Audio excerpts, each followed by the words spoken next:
So I got lost on my way to 102 Jams, and I saw, you know, a young lady and I guess her brothers, and I'm like, hey, I'm trying to get to the radio station. Could you tell me where it is?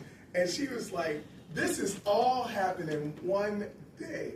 What I'm about to share with you. So she said, you go straight up that street over there. And keep in mind, I'm not from here, so I'm not heard nobody say straight up the street over there. Right? And so I'm falling out of laughing. So she told, yeah, dude. So she was, I don't know the dude's name, so she's like, ooh, he picking on me. So them big old dudes came running by their car. I'm like, wait, dude, hold on. Don't beat me. I'm not from here, man. I'm not used to, you know, how you all talk. I'm not trying to be funny. I'm just trying to get to 102 Jams. Oh, we know where that radio station is. So they were about to, you know, give me their directions at that point. In my head, I'm thinking they're going to say it differently. In my head, I'm thinking they're going to say, well, you just go straight up the street up there. No, instead, it was like, you go straight up that street up there. And I started laughing. They laughed with me, and I went to the radio station. I get to the radio station. This all in one day. I get to the radio station. And my name was Doc at the time. That was my radio name. And everybody was cool with it before I, you know, signed the contract. So I'm about to go on the radio. 30 minutes before I'm going on the radio, the boss comes in and says, hey, the morning guy don't want you to use Doc because his name is Dr. Michael Lynn, so you need to figure out another name. This is all before I'm getting on the radio. Wow. So I called my girlfriend at the time. I said, can you believe I got to think of another name? And she was like, oh, call yourself Busta Brown like them shoes. I'm like, dare me. She said, I dare you. That's how Busta Brown came about. Cool. Yeah. Wow. I'm not done. So my first radio break, you know what my first radio break is, right? The first time I talked on the radio, all this in one day. So I was at 102 Continuous Jams, and I introduced MC Breed and Tupac, Gotta Get Mine. I never forget it. As soon as I turned off the mic, my boss comes in the studio with the whole staff saying, up, you got to find another job. We just been sold. All in one day. Wow. So that's like, sick, bro. You gotta be kidding me, man. So I had to call San Francisco, tell them don't bring my son here because, you know, I don't have a job, right? And then I thought to myself, you know, my mom said when I was a kid, people like you, boy. And I never understood that. I was just a little kid, never understood that. And then it hit me that day. I'm like, they're gonna keep me. I'm about to kill this radio show, and they're going to keep me. And so they decided to keep me. So now I'm 3 months in, the general manager and the sales manager go to my boss and said, no one likes this guy. We're losing clients, because you know how wild I was. If you grew up listening to me, you know, I was a hanger, I was crazy. And so advertisers did not like that kind of a DJ. So they asked the guy to fire me. And he's like, I'm going to keep him. I see something in him. He said, give me one ratings book, and he'll be number one, I promise you. And in that one rating book, I was number one, and I kept my job, and the rest is history, man. Wow. And yeah, the rest is history. And so I became, you know, Busta Brown, man, like this big time radio legend, this radio icon. I'm hanging up on people, and I made a song called Big Sloppy, not Big Pop. I love it when you call me Big Sloppy. Throw them hamburgers over here if you ain't gonna eat them. I was that dude, right? I was that dude. And then I had this song, this commercial called Son of a Beef Pizza. You take the bite of this pizza, you say, son of a beef, right? And this dude called me up and said, hey man, my daughter just said son of a beef. Now, I'm years in now. I'm years in doing Big Sloppy. And my first Busta buddy was a kid named Chris, who was a big kid. And I went to pick him up to buy him some clothes for school. And he said he heard the song. God was dealing with me. It was rough, man. I would go to schools and speak, and they would introduce me and say, Busta Brown. And people looked like, other people were like, yay, why you hang up on me? Others were like, he's such a hypocrite. It was getting worse and worse and worse. And I couldn't keep doing it. And then I saw where hip hop was going. It was going in a really bad direction.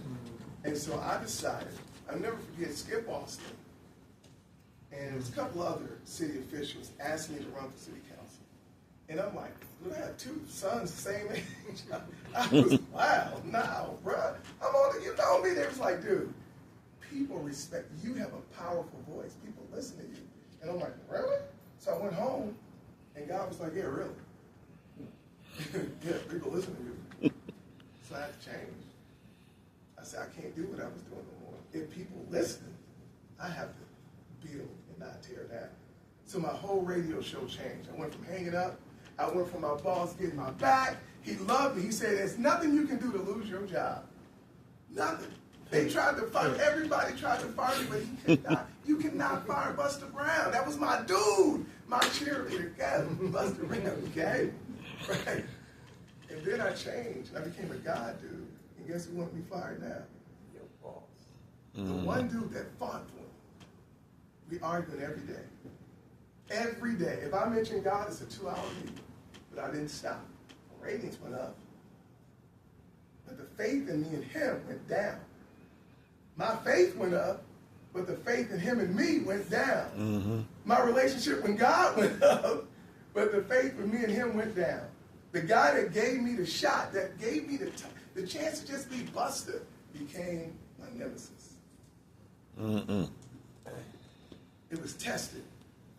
Then I wouldn't listen, so he flew this guy in who made Steve Harvey and all of them famous. And the guy said, Busta Brown, never thought the day I meet you. I'm like, I'm about to get syndicated. I'm about to be a million, because he was the dude. And I'm like, I'm about to be a millionaire. This is going to be crazy. This is what I thought, right? And then they started, he said, listen, true story. He said, I gave Steve Harvey your top 10 with Amos.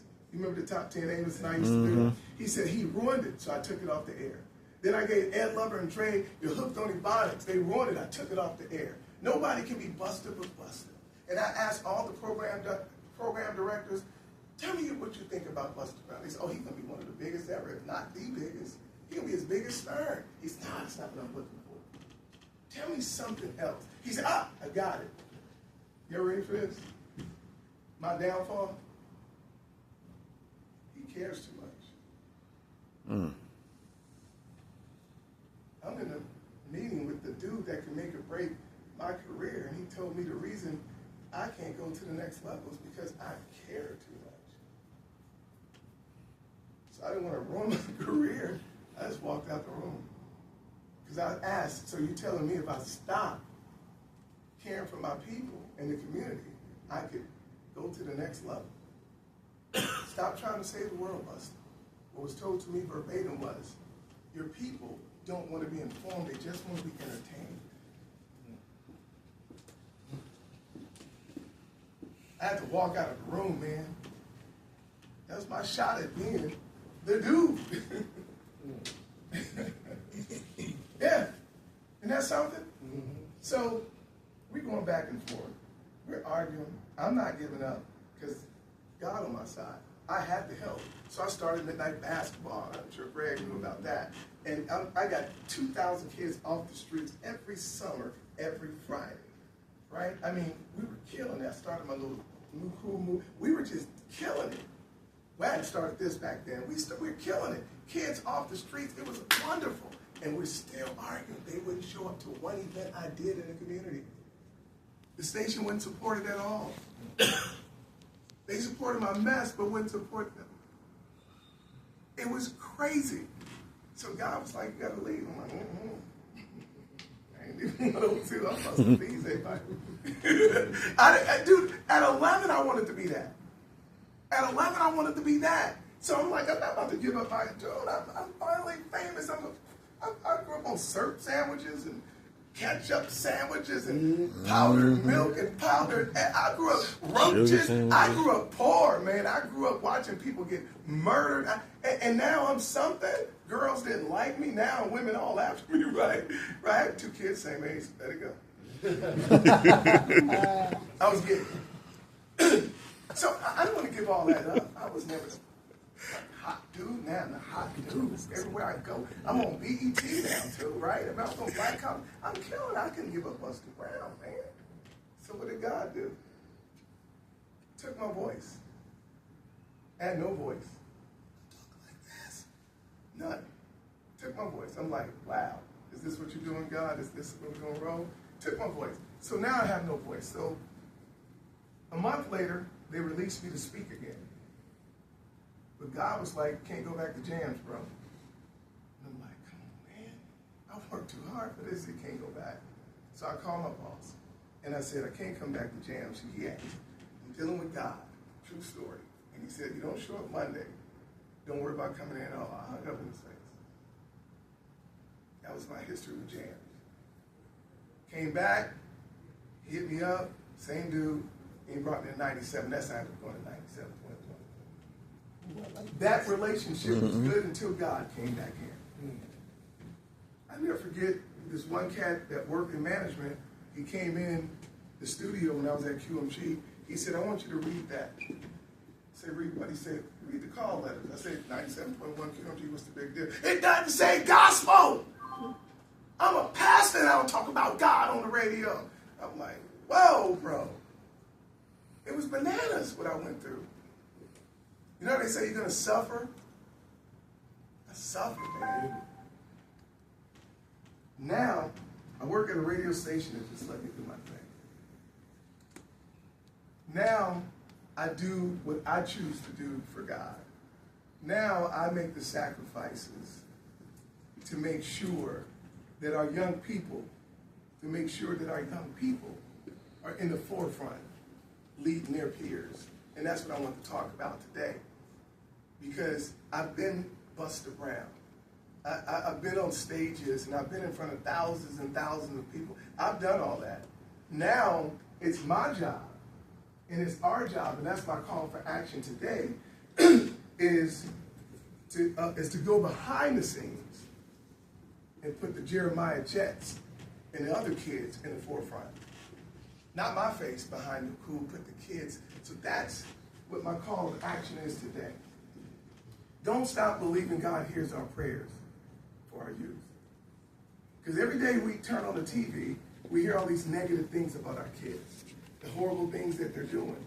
But God said, don't stop believing, because he hears our prayers about our youth. I want to, before I get into my speech, I want to share some miracles that Jesus did in front of the disciples. This is crazy. He turned water into wine. Throw a miracle he did out. Throw one out there. Give me one, Jet. Give me one. A miracle Jesus did in front of the disciples. In front of the disciples. He rose again 3 days later. Rose again. Healed the sick. He did all kind of miracles in front of them. But here's the thing. Even then, they doubted Jesus, didn't they? Mm-hmm. Isn't that something? Even then, they doubted all those miracles he did. They still doubted him. Remember when they were in the boat after he fed 5,000 people? They were in the boat. The storm happens. Jesus showed up walking on water. They didn't go, yay, Jesus here. Instead, they were like, is that a ghost? Mm-hmm. Peter was like, if that's you, dude, let me walk on water too. And Jesus said, no, brother, I got you. But then he lost sight of Christ. Right? Today's youth, that's what they're like. They want proof that God exists. They want proof because they didn't grow up with the God we had. They didn't witness the God we witnessed. They didn't witness the miracles that we witnessed. They grew up into a world of social media where social media influencers is kind of sort of their God. And guess what? These social media influencers did what? Proved to them everything that they asked for. How did you make the money? This is how I made. They showed them. Every day, social media, the devil, is in those kids' faces, proving it. Mm-hmm. It is the devil. The devil. Yeah. Proving this is how you get it done. 24/7, 7 days a week, every single day. They're proving it. They're proving it, man. These kids want to be rich. They want to be famous. They're tired of living the way I lived. They want out. And guess what the devil's doing? He's giving them a way what? Out. We're telling them about the way out. But the devil's showing them a way out. My 12-year-old son said this when I was working on this. He said, you know what, Dad?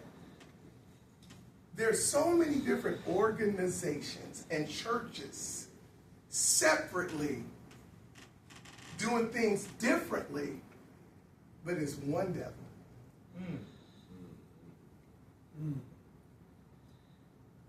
12, he said, we're celebrating different gods, but we all agree that there's one way of the devil.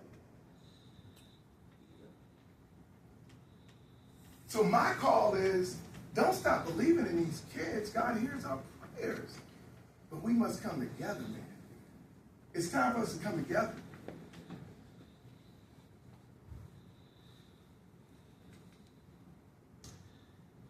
One of the things that our youth are seeing today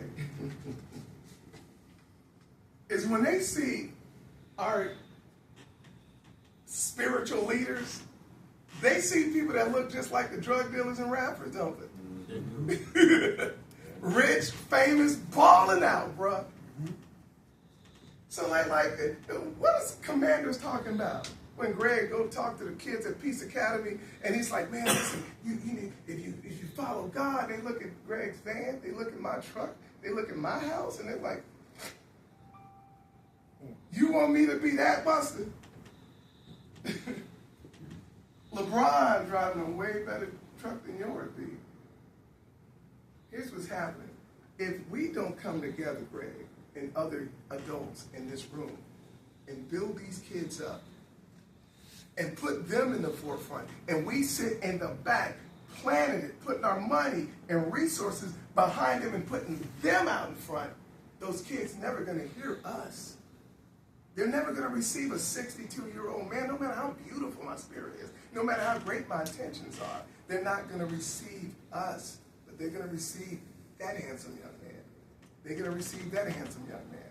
They're going to receive him. They're going to receive him.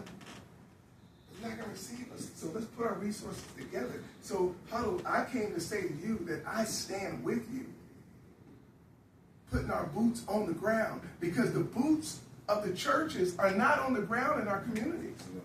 The boots of the churches are not on the ground in our schools. The churches are not building stronger families. They're building stronger pockets. Yeah. They're building their pockets up. So we have to build our families up. We have got to come together and build our communities That's right. up. We have got to come together and build our schools up. We do. But we have to sit behind the scenes and put those faces out there. They don't need to see mine anymore. You know why they don't need to see Greg's face or Busta's face or anybody in here that's a community leader? They don't, because we don't need to get the glory. We don't deserve the glory. God deserves the glory. Yep. So let's put them babies out front so God can get the glory and they can stop looking at us. It's God's time, man. How many accolades we need? We don't need any more accolades. Listen, Jesus, even Jesus, was kind enough to give his disciples another chance when they doubted him. He even loved the dude that sold him out there. He loved him. He told us to forgive him even. You know, there's a saying that this generation is going to die before their parents, because this is the one generation that believes that social media and that celebrities and social media, they're more accountable to that than accountable to God. But I'm here to tell you, don't stop believing. God hears our prayers for our youth. I'm here to tell you that I've seen powerful young kids. And I'm here to tell you that God wants us to come together, and put all of our resources and money behind those kids. Because guess what? God has already claimed that it's going to be a new earth, didn't he? And guess who's going to lead us to that new earth? A child. A child is going to lead us into a new earth. It's in the Bible. So my call to action is, let's not stop believing in our youth and start helping. Let's build them up. Let's come together. I'm walking with you, Greg. I'm walking with you. I want everybody to say, I'm walking with you. I'm walking Say, with I'm you. walking with you. Walking I'm with walking with you. you. Walking with I'm you. walking with you. Walking with you. It's time for us to walk together, man. Not separately, together. Like this Saturday, they have the Father's Day walk. Every organization on the planet should be at that walk, shouldn't we? Yes, sir. Yeah. We did a prayer vigil, New Cool did. Every youth organization should have been there. There's another event that's happening somewhere. We need to find out because everybody needs to be there. No more should we do anything separate. Not if our goal is to help these kids. Listen. Amen. Listen. No more would I not be a part of the men's huddle. I'm walking with you. God made it clear it's time for us to come together. Right. Come together as one. So God to get the glory, and we get to hear, job well done. Amen. Amen. Yes, sir. Amen. You clap for that, baby. Yes, sir. So God can get the glory, and we can hear, job well done. Listen, glory to God and peace and love to you, my brothers. Let's put our boots on the ground, slap the fans, and let's go, baby. All right. Let's go.